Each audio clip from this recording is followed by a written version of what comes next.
the high priest of the giant breast church, and also a distinguished member of Billy. Although Mr. Zhang didn't understand what this guy was saying, he could still feel his soul trembling. He squeezed out a few words from between his teeth. I'm asking you, have you ever been an official? Do administrators and language class representatives count? Facing his murderous gaze, Sun Lang raised his hands. Okay, but it's true. I did have an official position a few years ago, but then I felt that the boss was too stupid, so I packed up and ran away. You should take it easy. The world is not good these days. I think this country is doomed. You should quickly run away after making a fortune. Mr. Zhang was completely enraged. I actually had a little bit of fantasy and trust in this bastard just now. He felt as if his entire body was on fire and his blood was boiling. His MP and aggro bars were all full. He roared as he charged at Sun Lang, punching and kicking, shouting, I've spent so much effort to raise my daughter into such a heroic figure. How much blood, sweat, and tears have I spent? How much worry have I borne? I was counting on her to have a meteoric rise and bring honor to our family, so that I could rest assured and feel gratified. But you just casually swindled my precious daughter away. What kind of evil sorcery did you use? What a hateful trick. His punches and kicks all missed. For a moment, he was out of breath. Mr. Zhang stopped where he was and rested for a while. He stared at Sun Lang fiercely and hissed. These days, when she came home for a short stay, every time she mentioned you, she would put on an angry and amused expression. While talking, she would laugh to herself. I've never seen such a stupid look on that child's face. Every time she came back for a stay, I wanted to punch you 10,000 times. You've caused this old man's living expenses to increase. Every night, I have to break 5 wooden stakes. Sun Lang nodded approvingly. You're weak in the forehand and not good in the backhand. You really should practice more. Mr. Zhang didn't seem to hear that. He panted heavily and gritted his teeth. Every time she came back, she would just sit for a while and leave, as if she didn't treat this place as her home. Even the only time she stayed at home for a night, she would wake up early in the morning and say that she wanted to go back to cook, with a smile on her face, without any reluctance, as if she was used to this kind of life. Oh, you brat, I'm going to kill you. Don't be like this. Sun Lang gave him a thumbs up. Isn't Inlua's appearance when he's busy in an apron super awesome? Of course it's super awesome, my ass. Mr. Zhang flew into a rage. Did I raise my daughter just to cook for you? Listen to what you're saying, the key is still her own thoughts. If she wants to be a housewife, of course I'll help her. After all, being safe and sound is the most important thing. But don't get me wrong, this is not an imperial decision. If she wants to go out to fight, take risks, or commit arson, then I'll help her too. Sun Lang took 2 steps forward, patted his father-in-law's shoulder, and said earnestly, You don't understand, people just don't know. A person's fate depends on his personal struggle, but also on the course of history. Your daughter is a civil servant in Mingzhou. How did she meet me? This is called making a fortune in silence. It's her fortune to meet me. Anyway, it's much better than her being an eagle claw in the 6-fan school, climbing up step by step and then becoming a dirty official.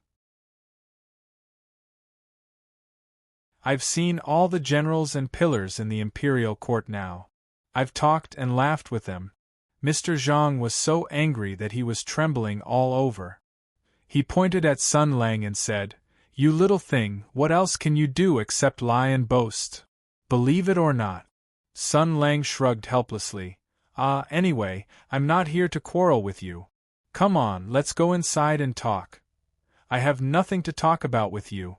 Get the hell out of here. Mr. Zhang shouted. Guards! Throw him out.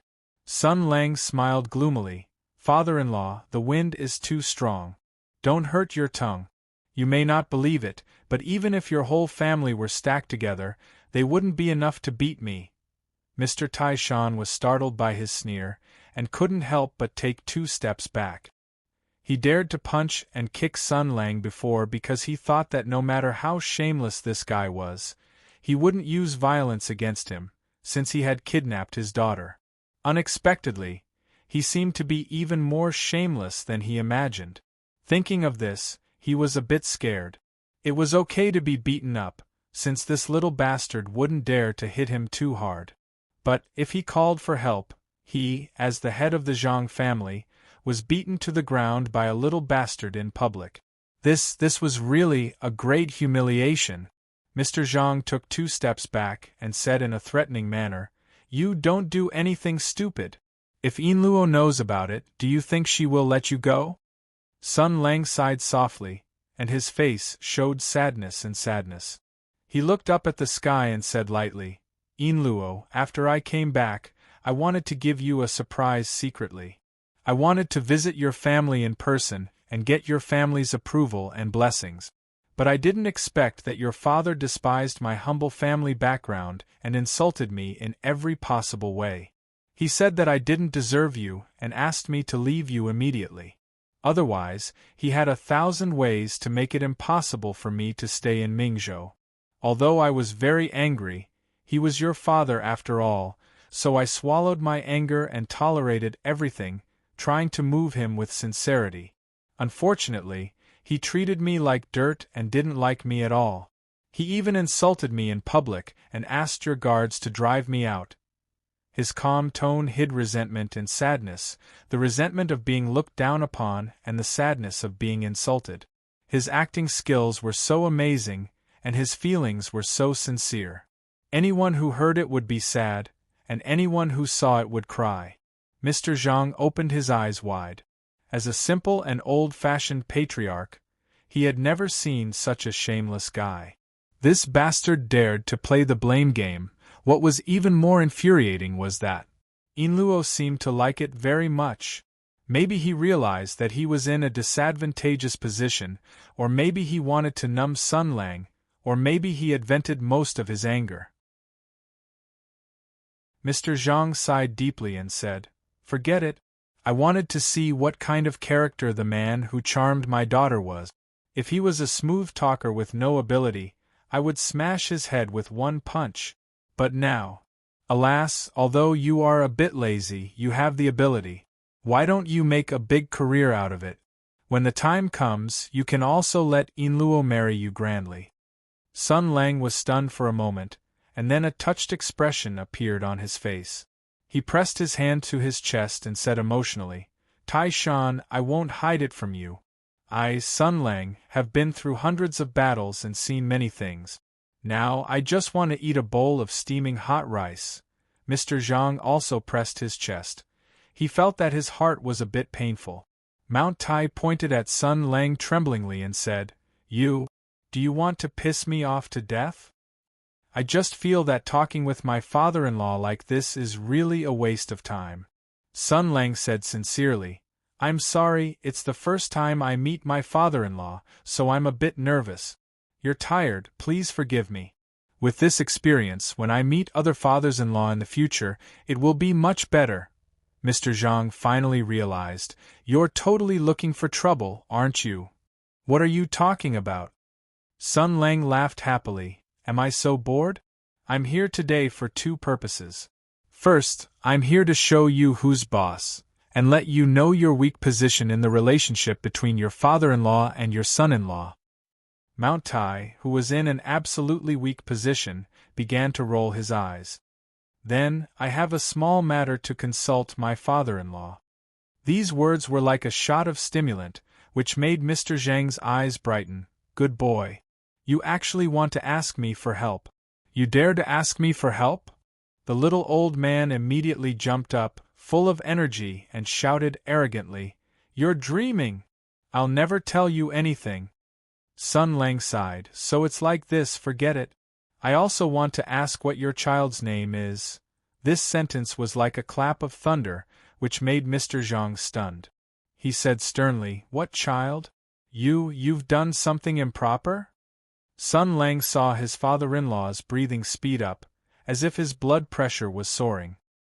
He felt that something bad might happen if he continued to joke, so he shook his head. Don't panic, the revolution hasn't succeeded, and I'm still working hard. This is not the point.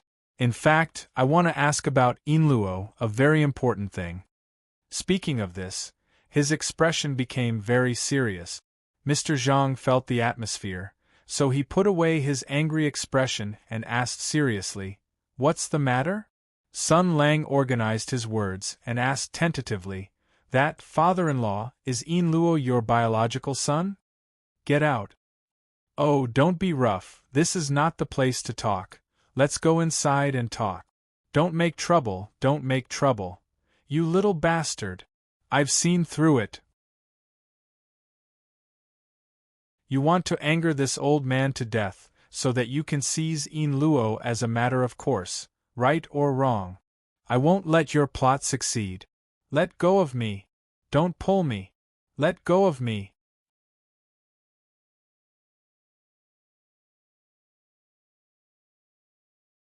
Chapter 333. I didn't pick up any ancestral jade pendant or ring. I didn't have a serious illness when I was young. I didn't see any dog with red eyes and 2 ponytails. I didn't get adopted by some hidden family. I didn't pick it up either. I didn't get chosen by some kung fu master when I was young. I didn't show any special characteristics or talents since I was young. Sun Lang squatted on the chair and repeated his question with his fingers. Then he looked up at Mr. Zhang. You really didn't? During this period of time, Master Tai Shan had tried many methods, such as beating someone, roaring, flipping the table, keeping his mouth shut, and refusing to cooperate with Sun Lang. Unfortunately, this wild kid was a devil in the world, and a bastard who didn't know how to respect the elderly. Mr. Zhang glanced at Sun Lang fearfully and said reluctantly, I really didn't. Sun Lang glanced at him. Jiang Xinjiang was suspicious. His father-in-law was angry and said, It's okay if you ask other questions, but what kind of questions are you asking? How can I not know my own daughter?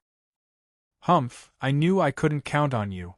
Sun Lang put the canned herring back into his pocket as if nothing had happened. Mr. Zhang was slightly relieved when he saw this. This bastard! I thought before that if this boy was willing to walk on the right path and have a bright future, it's not impossible to recruit him into the family. Now it seems that it's impossible to recruit him into the family. If he married into the Zhang family, he could turn the whole Zhang mansion upside down in 3 days. However, he was still worried about his daughter. Seeing Sun Lang asking these strange questions in such a serious manner, even though he didn't know the meaning behind it, he knew that it had something to do with Inluo. The old man hesitated for a moment before asking, Did something happen to Inluo? Why are you asking these questions? Sun Lang was thinking deeply. He waved his hand and answered casually, Don't worry, I just don't understand why Inluo and I can do that kind of thing. Mr. Zhang widened his eyes in anger and almost spat out a mouthful of blood. His voice rose an octave as he asked, That's all you want to ask? The ranger's eyes lit up at first, but he quickly reacted and rolled his eyes. The situation is more complicated than you think. Don't worry, I know it's because I'm a man and she's a woman. I have a big beep, and Inluo has a small thump. When my big beep mercilessly enters Inluo's small thump, it means that we're starting to do shameless things. I understand the logic, but I'm thinking about more advanced questions. For example, why can my big beep so smoothly and naturally? Before he could finish his sentence, a chair smashed towards his face. Mr. Zhang had entered the state of blood rage and was about to go berserk. Little bastard! What the hell did you do? Sun Lang jumped to the side and waved his hand. Don't panic. As for your daughter, I want to pursue the path of pure love. The kind of plot you're looking forward to will have to wait. Wait your ass. Mr. Zhang was furious. I can't let Inluo stay with someone like you. I'm going to take her back. Sun Lang grinned and said, You also have to pay attention to the basic rules when educating your children. You can't interfere with your daughter's job search and relationship problems. When I first saw Yin Luo, she was simply an unreasonable tomboy. There wasn't even a hint of a smile on her face. To be reasonable, if she was a civil servant like this, I'm afraid she would become Abbess Miju. Look at how happy she is. Have you ever seen her so happy before? That's because she's still a young girl. You tricked her with your sweet words. Mr. Zhang said harshly. What kind of future will she have if she stays with you? You're lazy and sloppy. Do you want her to rot in the mud with you? You only care about your own happiness. Have you considered her? Sun Lang was still smiling. If she wants to learn kung fu, I'll search for the best kung fu in the world for her. If she wants to go out to play, I'll take her anywhere from the south to the north. If she wants to be a heroine and help the weak, even if the target is rich and powerful, I'll drag him out and beat him. If she wants to be an official, I'll help her get rid of the dissidents. I'll make sure she'll have a smooth career. As long as she likes it, she can do anything. Humph, you're bragging. Although Mr. Zhang was a little surprised, he still said fiercely, What's the use of talking? You should do something. Sun Lang shook his head and said softly, But maybe she just wants to play with the two innocent kids in a peaceful home. She can quarrel with the bad friends who come to her door from time to time. When she's free, she can sit in the study and read books and write, waiting for people who need help to come to her for help. Then she'll find a way to get it done, and then she'll be satisfied by the gratitude of the client. Occasionally, she'll be involved in thrilling and exciting events. Although sometimes things will go up and down, with someone she can trust and rely on by her side, she'll be able to avert danger every time. It's an interesting change in a peaceful life. If she actually just wants such a life, then she can cook for me at home and wait for me to come back every day. The paladin looked at Mr. Zhang and said calmly, What's wrong with such a life? Mr. Zhang was stunned at first, and then he stared and said, You're so young. How can you have such thoughts of avoiding the world? A real man is born to be a man. He should carry a 3-foot sword and make great contributions. How can you live an ordinary life and be unknown to the world? I advise you not to pretend to be so arrogant. You haven't tasted the power and taste of power. How can you know the pros and cons of it? Even if your kung fu is strong, how strong can it be? If you can get everything just by being the number one in the world, then what's the point of being an official? Sun Lang shook his head slightly and said, I don't agree with you. I don't want to show off today. I'll leave now. Wait. Mr. Zhang shouted, I'll tell you the truth. You're useless and I can't do anything about it. But Yin Luo is my daughter. She can't be ignored. The paladin said calmly, I still say the same thing. As long as she wants to, she can do anything. Mr. Zhang said coldly, She's a little girl. She's playful and can't tell right from wrong. It's understandable that she will make mistakes. As her father, I have to intervene and correct her when she does something wrong. Mr. Sun, thank you for your care and discipline these days. I think she can't go on like this. I'll take her home tomorrow. Sun Lang wanted to leave, but he stopped and said sincerely, I advise you not to do this. Don't force her. Don't embarrass her. Mr. Zhang sneered and said, Embarrass her? I'm her father. How can I hurt her? I'm her father. How can she refuse to do what I ask her to do? The paladin said calmly, That's why I hope you don't do this. Don't make her sad. You hope I don't do this? Mr. Zhang was so angry that he laughed. Who do you think you are? How dare you order me around? Sun Lang let out a long sigh. There's one thing that's not good about people. They take advantage of others and don't know what's good for them. If you give them a little bit of face, they'll start a dye factory. If you give them a little bit of face, they won't know their own surname. In your country, from top to bottom, everyone is like this. I saw that you're Yin Luo's father, so I've always been polite and joking with you. So, do you really think that you're my father-in-law? Do you really think I'm your son-in-law and have to call you dad and treat you like a master? Mr. Zhang frowned and said, "You?" Before he could finish his words, he felt the hairs all over his body stand on end, as if he had fallen into an ice cave. Immediately after, a white shadow flashed in front of his eyes. Unknowingly, Sun Lang had already appeared behind him. This kid who had been smiling all this time stretched out 2 fingers and pressed against his back. Although he couldn't see his opponent's face, Mr. Zhang instantly lost the courage to turn around. The Sun Lang who called him father-in-law with a mischievous smile, the Sun Lang who laughed and casually brushed away his punches and kicks, the Sun Lang who asked him all kinds of questions that made him so angry that smoke was coming out of his 7 orifices. That mischievous and sloppy young man had disappeared. The voice of the person behind him was still calm, but in Mr. Zhang's ears, it was like the whisper of an evil ghost, which made him tremble from the bottom of his soul.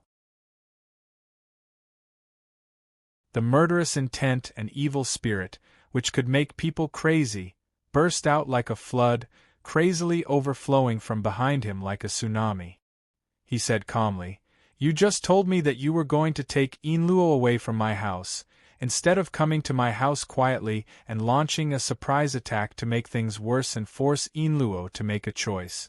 This is the self-confidence of a rich and powerful family. Whether it's modesty or peaceful means before resorting to force, I owe you a favor. So, I'll return the favor and tell you the consequences of this matter in advance. I advise you to believe it, and don't say that I didn't warn you," he whispered in the ear of the person in front of him. "If you do this within a month, I'll make you kneel in front of me and beg me to take Yinluo back." Crazy, crazy, Mr. Zhang's body was trembling, not knowing whether it was out of fear or anger. He said in a trembling voice, "How dare you? How dare you talk to me like this?" Sun Lang reached out his hand and patted his face. He said with a smile, "I have no emperor, no father, no country, no home. In this big world, there's nothing that I don't dare to do.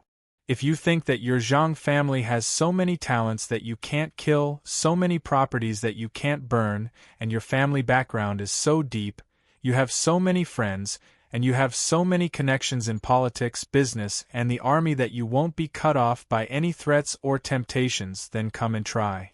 I'm always ready to let you know how high a person's martial arts can be." He took 2 steps back and sighed. How troublesome. Sigh, people become weak when they have a girlfriend. How come I didn't know that I had such a good temper? To think that I've been so polite and chatting with you for so long. Then he pushed open the door with a smile and left. The low pressure that filled the room finally dissipated slowly. After a long time, Mr. Zhang let out a long sigh of relief. The clothes on his back were already soaked in sweat. His body was trembling, and his face was filled with anger. But he didn't curse out loud. This person's martial arts, how did he practice it? How could he be so strong?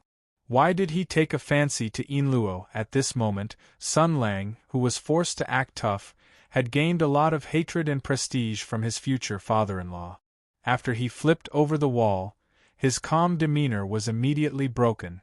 He immediately squatted by the wall and knocked his head against it. OF asterisk asterisk KF asterisk asterisk KF asterisk asterisk K. What did I do? Why couldn't I control myself? It's fine that I acted tough in front of Mr. Hu, but why did I act tough in front of my father-in-law? I offended him. He knocked his head for a moment, then suddenly raised his head and blinked. That's not right. So what if I offended him? I've offended so many people. He's just a small family head of the Zhang family. He can't even be ranked. In the book, the king of the mountains snatched the landlord's daughter and made her his wife, but those grandfathers didn't dare to say anything. And that bastard forced the emperor to open a harem. Those so-called fathers-in-law still had to kowtow to him. Not only did they not dare to show their faces, but they also had to carefully let their daughters unlock more positions to strengthen their favor. That bastard emperor can open a harem and treat his father-in-law as nothing. If he can do it, why can't I do it? Thinking of this, Sun Lang suddenly felt a great chi rushing to the Yongquan acupoint in his brain. It connected from top to bottom, and his thoughts were clear. In a flash, he grasped the key of the problem. Wait a minute, the Empire is an advanced feudal society. Why should I care about those backward father-son-in-law relationships in the socialist society? It's settled, it's settled. The paladin jumped up. He felt that his state of mind had been improved and sublimated. He praised sincerely, feudalism is still the best.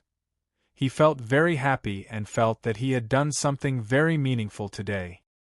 He felt that the red scarf on his chest was even brighter. And today's trip, he could not say that he did not gain anything. According to his father-in-law, Yinluo did not show any unusual characteristics when she was at home.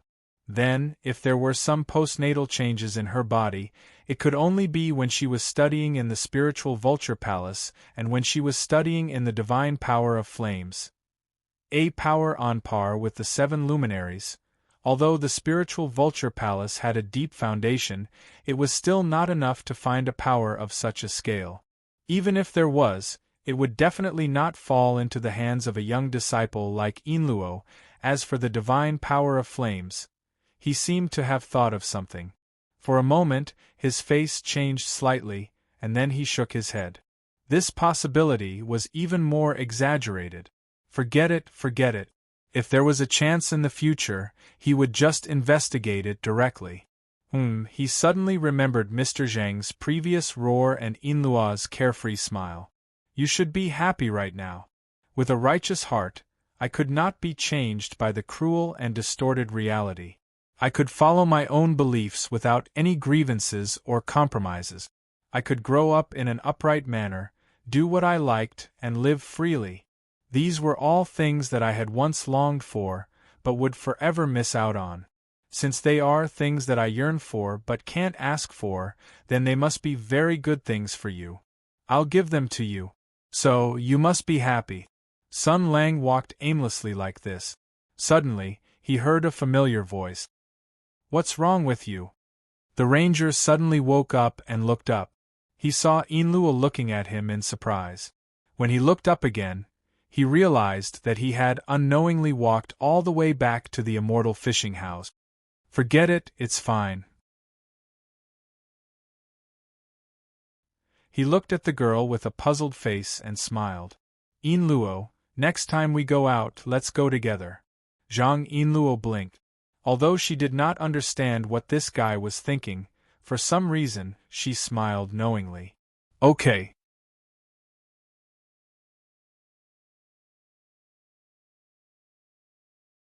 Chapter 334. The two of them looked at each other and smiled. After a while, Zhang Yinluo came back to her senses. Her face was a little red. She first glanced around and found that no one was watching them. She was relieved and waved her hand. Why are you standing here like an idiot? Come in. Speaking of which, you're really something. You said you were going to open a detective agency, but now you're running away. You have to settle things in the next few days. You should at least hold an opening ceremony or something. Invite some big shots and try to make a name for yourself. After all, reputation is very important. She counted on her fingers and considered the connections that Sun Lang had accumulated. Big Head Zhang, stinky tofu seller. This is a little tricky. That woman, Humph, don't mention her.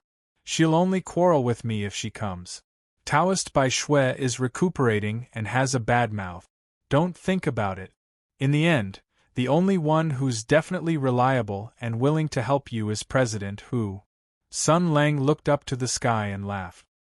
His face was calm and his heart was unmoved.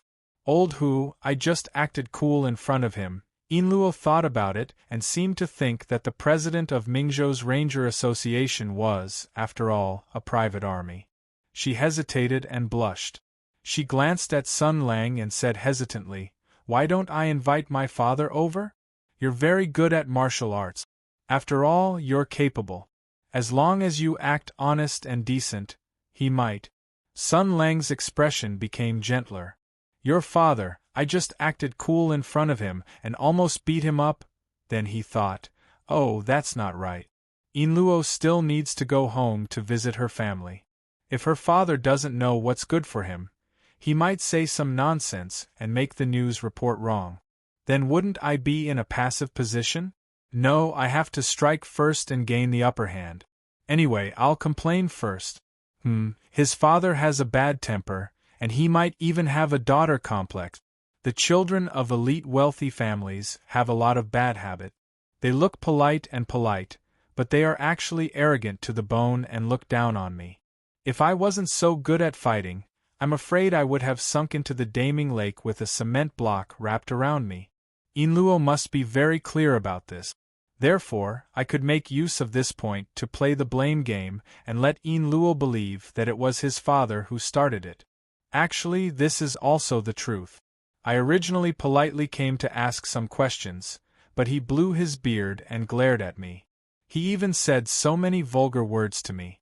With my short temper, if it were someone else who dared to talk to me like that, I would have already punched him into bean paste. But now, for the sake of Inluo's happiness, I endured the humiliation and compromised. I actually let that old man escape unscathed. This is simply a great injustice, okay? So, since I've already made such a big sacrifice, there's no problem at all with a little artistic processing of what happened before, right? He made up his mind to complain first as the villain. So, he sorted out his mood, gathered his emotions, and then said lightly, I just went to see your father. Sun Lang's tone was emotionless, and his face was as calm as an ancient well. It was as if he was talking about a trivial matter, but his fingers were trembling slightly, and there was a trace of imperceptible pain and grief hidden in the depths of his eyes. It was as if he was trying his best to suppress his emotions so that his beloved wouldn't worry. Grenade throwing Lumu, my acting skills are definitely at the level of a best actor. Hearing this, Zhang Yinluo immediately stopped in his tracks. As expected, he showed a panicked and surprised expression. Yep, you are indeed on my side. You must be very worried, right? A silly boyfriend who comes knocking on your door is being bullied and spurned by a snobbish family. Yinluo, you must be able to think of such a development very naturally, right? You must be feeling heartache for me, right? Hurry up and console me. Can you take this opportunity to unlock some cinematics? You hit my father? Sun Lang was silent for a moment. Why did you come to such a conclusion? In your mind, am I someone who hits his father-in-law the first time we meet? What father-in-law? Bah! Zhang Yinluo's face turned red, and he glared fiercely at Sun Lang. You don't change the topic. Tell me honestly. Sun Lang looked up and sighed. Yinluo, you misunderstood me. Although I don't care about my words and actions, I still have you in my heart. He's your father. Why would I hurt him? Even if he insulted me, called me a lazy trash, a little beast, a bastard, even if he scolded me like that, even if he insulted me and made things difficult for me, even if he felt that I was a lowly bumpkin, for you, I would silently endure it and face it with a smile. I would never hurt him in the slightest. Unexpectedly, after Zhang Yinluo heard these words, she didn't reveal a look of gratitude and indignation as expected. The girl sucked in a breath of cold air, her face becoming incomparably pale. Then, she glared fiercely at Sun Lang and said sternly, Don't talk nonsense. You better tell me the truth. How many cans did you throw? Sun Lang was silent again. Yinluo, do you have some kind of misunderstanding about me? Think about it seriously. Am I the kind of person who only knows how to hit people or throw cans of herring? I really respect your father. Hearing you say that, I'm very sad. Bah! Zhang Yinluo rolled her eyes, stretched out her slender finger, and pointed at Sun Lang's chest. What kind of person are you? Do you think I don't know? Are you the kind of person who will swallow humiliation? I feel that if you are angered, even if the other party is the emperor, you will not hesitate to drag him off his horse. My father offended you. Do you think you will let him have a good time? Sun Lang was speechless. He muttered, he's your father. Fortunately, it's my father. If it wasn't for my father, he would have been punched into bean paste by you. Inluo saw that Sun Lang still wanted to deny it and raised her eyebrows. What? Do you think I don't know you? That's right, that's my father. For my sake, you don't dare to hit him, but you're full of evil tricks. Even if you don't hit him, you can make him choke to the point that he can't eat. Let's not talk about anything else. With his old-fashioned and stubborn character, you can just use your broken mouth to talk nonsense. You can also talk him into ascending to heaven. In any case, your martial arts are much stronger than his. He can't beat you, right? Sun Lang saw that he couldn't deny it, so he could only spread out his hands and say, whether you believe it or not, I have already restrained myself to the greatest extent. Zhang Yinluo glared at him unhappily. My father didn't say that he will take me back, right? Sun Lang shook his head like a rattledrum. No, he doesn't dare. I mean, he thinks that you can learn a lot of new positions from me, so he is very relieved. Zhang Yinluo looked at him deeply and then sighed softly. That's good. In fact, he must be very puzzled and angry. My family has arranged the future path for me. This is the vision and experience of my father and ancestors. It is the safest path. I am now at the time when I am bravely striving for progress. No one would have thought that I would suddenly resign from the position of constable and run away. They all think that you are the one who deceived me. In fact, if I don't want to, who can deceive me? They must be very disappointed, but I… The ranger saw the fear in the girl's eyes. Many choices in life had to be made with difficulty in contradictions. On the one hand, Yinluo didn't want her family's efforts and expectations to fail. On the other hand, she yearned for a free and wonderful life. On the other hand, she had vaguely perceived the dark side of the world. How dangerous was the officialdom? It was full of intrigue and intrigue. With her current silly character, even if she had the protection of her family and sect, she would definitely not be able to survive. If she wanted to survive and become stronger in the most dangerous and dark circle in the world, she could only change herself. Let the once bright soul continue to be tainted with darkness. This was the destiny of all the children of aristocratic families. As the pearl in the palm of the Zhang family, how could Yinluo not understand this truth? Although she understood it in her heart, she still resisted. When there was resistance, she would want to escape. She didn't want to change her current self. She didn't want to become the person she used to hate. Her eyes flashed with panic and helplessness. She had escaped from her home and even resigned from her position as a constable, causing her father's painstaking plan to fail. She had once been scared witless and uneasy, but Sun Lang had the power to make her family fear him. He was always in a hurry and did whatever he wanted to do. She had an unprecedented sense of security beside this person.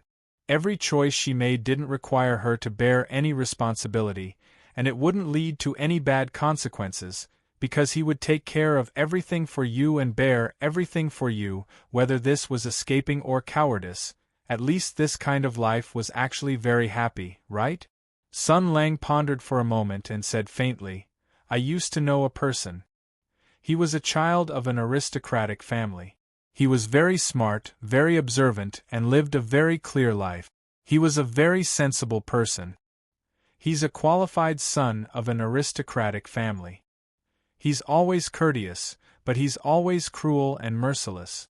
He always has a smile on his face, but he's always doing stupid things like giving birth to a son without an asshole. You know, the battlefield is a very pure place. Blood and death can dilute the defenses in people's hearts and bring them closer to each other. There, some secrets and words can't be hidden. He held Yinluo's hand and brought her to the courtyard. The two of them took a stroll. Zhang Yinluo lowered her head slightly and listened to Sun Lang seriously. There was one time when he was very drunk. He was crying and laughing at the same time. He talked about a lot of things that happened when he was young. At the same time, he also loudly vented his dissatisfaction towards me. He usually doesn't dare to say these things, but this isn't the main point. He said that when he was young, his family taught him to be humble and courteous, to keep one's promises, to study the teachings of the sages, and to learn to be upright and smart. At that time, he felt that the world was very beautiful until one day when he grew up and the world changed. Sun Lang's face flashed with reminiscence. He smiled faintly and said, "His father became very strange. The things they taught him changed completely. When he was young, his father said that the delicious peaches should be given to the younger brother. The affection between brothers must be observed. When he grew up, his father told him that 2 peaches were enough to kill 3 men. When he was young, he taught him to be true to his promises. When he grew up, he told him to leave some leeway when he spoke. When he killed someone, he must eliminate the source of trouble. When he was young, he told him to be honest and brave. When he grew up, he told him directly that heroes will not die a good death. The tallest tree in the forest will be destroyed by the wind." He couldn't disobey his family's orders and expectations, so he changed. He became a dirty adult. He was polished by this world into a mellow appearance. Therefore, with the support of his family and his personal struggle, he rose to the top and made meritorious contributions. He was very talented in literature and wrote very well. His martial arts were not weak either. Back then, he became a grand scholar in the military exam. He studied both the art of war and the art of war. He was once a chancellor of the Imperial College. He was known for his courage and integrity in the military. But I know that he himself knows that he is not a good person. When Zhang Yinluo heard this, she smiled faintly. "How can you say that about your friend?" Sun Lang said faintly, "I'm not friends with him. To be honest, he was the one I was most wary of back then. Moreover, the reason I gave him was very puzzling. Later on, we got to know each other a little. Even if we could barely call each other friends, now we are not. If I were to meet him again, I don't know what it would be like." A sharp light flashed in his eyes, but he quickly concealed it. The ranger looked at Yinluo and said seriously, "I'm telling you this to let you understand that if you want to progress on the path of your family, you must change yourself and adapt to the world if you want to achieve something, respond to expectations, or even just protect yourself. The officialdom is a dark place. The deeper you go, the harder it will be to keep your original heart. If you become a dirty adult, I will be very sad." When Yinluo heard this, her face turned red. She snorted. "Then what should I do?" Sun Lang smiled, then reached out and stroked the girl's hair. He said faintly, "Most of the anger in the world comes from one's own incompetence. Yinluo, at least you are very lucky because you chose me. I like the carefree you now, so I will block the darkness you don't want to face from your sight. I hope you will always be like this." When Sun Lang touched her hair, the girl's body trembled at first, but she quickly relaxed. She gently pressed down on Sun Lang's hand and put her cheek on it. She said softly, "Don't underestimate me. I'm not a useless vase. Sometimes I can surprise you." Sun Lang smiled and didn't take it to heart. At this moment, he felt the soft warmth in his palm and swallowed a mouthful of saliva. "Wait, don't be nervous, don't panic. In this situation, does it mean that we have reached a critical point of the plot? Don't panic, I will first look for the strategy book." No, it is better to save it first. Or, should I? He took a deep breath and quietly reached out with his other hand. Slowly, his sinful hand reached forward and reached out then. "Sun Lang, you are back. I miss you so much." Cheers rang out from outside, and then light footsteps quickly approached. Sun Lang quickly retracted his hand. Zhang Yinluo opened his eyes at lightning speed. "Humph, the person who shouldn't be here is here." PS1. Guess who is the old friend that Sun Lang is talking about? Oh, just in case, I will say this first. I don't intend to clear this person's name. Serious. PS2. Writing a complete villain is also very interesting. But I have to say, even if I spoil it, you will still not be able to guess the plot. Funny. PS3. By the way, I will answer Kench's invitation to promote his new. Well, it should be a new book, hesitant. Well, the title of the book is Monster Girl. If you are interested, you can take a look. You're tuning in to the Phoenix Knights YouTube channel. Don't forget to subscribe and join us on this journey to catch the most captivating stories.